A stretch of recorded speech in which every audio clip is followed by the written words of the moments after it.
ഈശ്വര പ്രിയപ്പെട്ടവരെ, 5:10 പ്രാർത്ഥനാപൂർവ്വ സ്വാഗതം. നിങ്ങളോട് ഒരു ചോദ്യം ചോദിച്ചാൽ നിങ്ങൾ സത്യം പറയണം.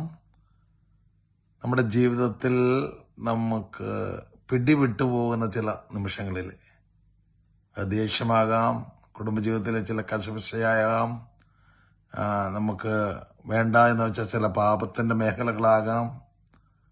എല്ലാ രീതിയിലും നമ്മുടെ വിശ്വാസ ജീവിതത്തെയും പ്രാർത്ഥനാ ജീവിതത്തെയും നമ്മുടെ ആ ആത്മീയമായ ബൂസ്റ്റിനെല്ലാം തളർത്തിക്കളയുന്ന ചില കുറവുകൾ, ചില പരിമിതികൾ, ഓർക്കാപ്പുറത്തുണ്ടാകുന്ന ചില പ്രശ്നങ്ങൾ, ചില സാഹചര്യങ്ങൾ, ഒരു കാർമേഘം പോലെ, കൂരിരുട്ട് പോലെ, കുറ്റബോധം, ദേഷ്യം, നിരാശ, ഭയം, വേദന, ദുഃഖം, അരിശം, ഇങ്ങനെ പല രീതിയിൽ മനസ്സും ശരീരമൊക്കെ കലുഷമായി പോകുന്ന അനുഭവങ്ങൾ നമുക്കുണ്ടാകാറില്ലേ?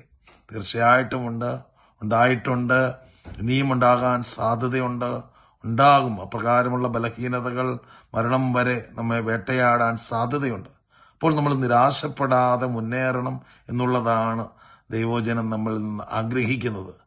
ഇന്നത്തെ ഹോളി സ്പിരിറ്റ് ഈവനിങ് എപ്പിസോഡിൽ ബഹുമാനപ്പെട്ട വടാലച്ചൻ മനോഹരമായി ഇതിലെ 2-3 കാര്യങ്ങൾ നമുക്ക് പറഞ്ഞു തരുന്നുണ്ട്. മനോഹരമായ ഒരു എപ്പിസോഡാണ്, നിങ്ങളത് കാണണം യൂട്യൂബിൽ. പ്രിയപ്പെട്ട സഹോദരങ്ങളെ, ഹെബ്രായ ലേഖനം 4-ാം അധ്യായം അതിന്റെ 12 മുതലുള്ള തിരുവചനങ്ങൾ അച്ഛൻ അവിടെ പ്രതിപാദിക്കുന്നുണ്ട്. സ്വർഗത്തിലേക്ക് കടന്നുപോയ ശ്രേഷ്ഠനായ ഒരു പ്രധാന പുരോഹിതൻ ദൈവപുത്രനായ യേശുക്രിസ്തു നമുക്കുള്ളത് കൊണ്ട് നമ്മുടെ വിശ്വാസത്തെ നമുക്ക് മുറുകെ പിടിക്കാം. നമ്മുടെ വിശ്വാസത്തെ നമ്മൾ മുറുകെ പിടിക്കുന്നത് നമ്മുടെ യോഗ്യത കൊണ്ടല്ല, മറിച്ച് നമുക്ക് വേണ്ടി കുരിശിൽ മരിച്ച് ഉത്ഥാനം ചെയ്ത് സ്വർഗത്തിലേക്ക് കടന്നുപോയ ഒരു പ്രധാന പുരോഹിതൻ നമുക്കുള്ളതിന്റെ യോഗ്യതയാലാണ് ഈ വിശ്വാസ ജീവിതത്തിൽ നമ്മൾ മുന്നേറുന്നത്.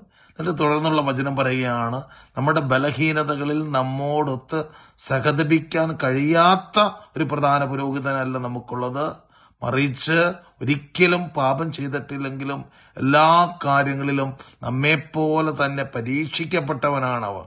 അപ്പോൾ നമ്മുടെ ബലഹീനതകൾ, നമ്മുടെ കുറവുകൾ, നമ്മുടെ പരിമിതികൾ, നമ്മുടെ മനുഷ്യത്വത്തിന്റെ എല്ലാവിധ പരിമിതികളും ശൂന്യതകളും തിരിച്ചറിയുന്ന ഒരു പ്രധാന പുരോഹിതൻ, കരുണ കാണിക്കുന്ന ഒരു ദൈവം നമ്മുടെ കൂടെയുണ്ട്. അതിനാൽ വേണ്ട സമയത്ത് കരുണയും കൃപാവരവും ലഭിക്കുന്നതിനായി നമുക്ക് പ്രത്യാശയോടെ കൃപാവരത്തിന്റെ സിംഹാസനത്തെ സമീപിക്കാം.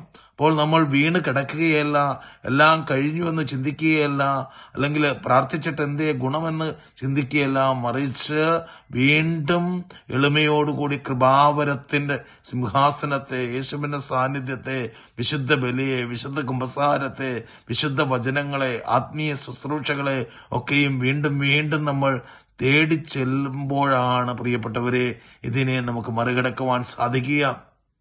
അതുകൊണ്ടാണ് പൗലോസ്ലീഹ തന്റെ ലേഖനത്തിൽ, കൊരിന്തോസ് ലേഖനത്തിൽ നമുക്ക് പറഞ്ഞു തരുന്ന മനോഹരമായ ഒരു കാര്യമുണ്ടല്ലോ, നിനക്ക് എന്റെ കൃപ മതി, ബലഹീനതയിലാണ് നിന്റെ ശക്തി, എന്റെ ശക്തി ഞാൻ പ്രകടമാക്കുക. ദൈവത്തിന്റെ ശക്തി നമ്മുടെ ബലഹീനതകളിൽ പ്രകടമാകും. അതുകൊണ്ട് ഇന്ന് നീ തളർന്നിരിക്കുന്ന ഒരു വ്യക്തിയാണെങ്കിൽ, നീ കുറ്റബോധത്താൽ അലയുന്ന ഒരു വ്യക്തിയാണെങ്കിൽ, നീ വിഷമം കൊണ്ട്, ഭാരം കൊണ്ട്, ദാമ്പത്യ ജീവിതത്തിലെ ചില പരാജയങ്ങൾ, വ്യക്തി ജീവിതത്തിലെ ചില പരാജയങ്ങൾ, കുഞ്ഞുങ്ങളുമായി സുഹൃത്തുക്കളുമായിട്ടുള്ള ബന്ധങ്ങളിലെ പരാജയങ്ങൾ, കണ്ണുകളുടെ ദുരാശയായിരിക്കാം, ശരീരത്തിന്റെ ചില പാപകരമായ അവസ്ഥകളാകാം, എന്ത് മേഖലകളിലും നീ തളർന്നിരിക്കുന്നുവെങ്കിൽ എഴുന്നേൽക്കുക, യേശുവിന്റെ അടുക്കിലേക്ക് ഓടിച്ചെല്ലുക.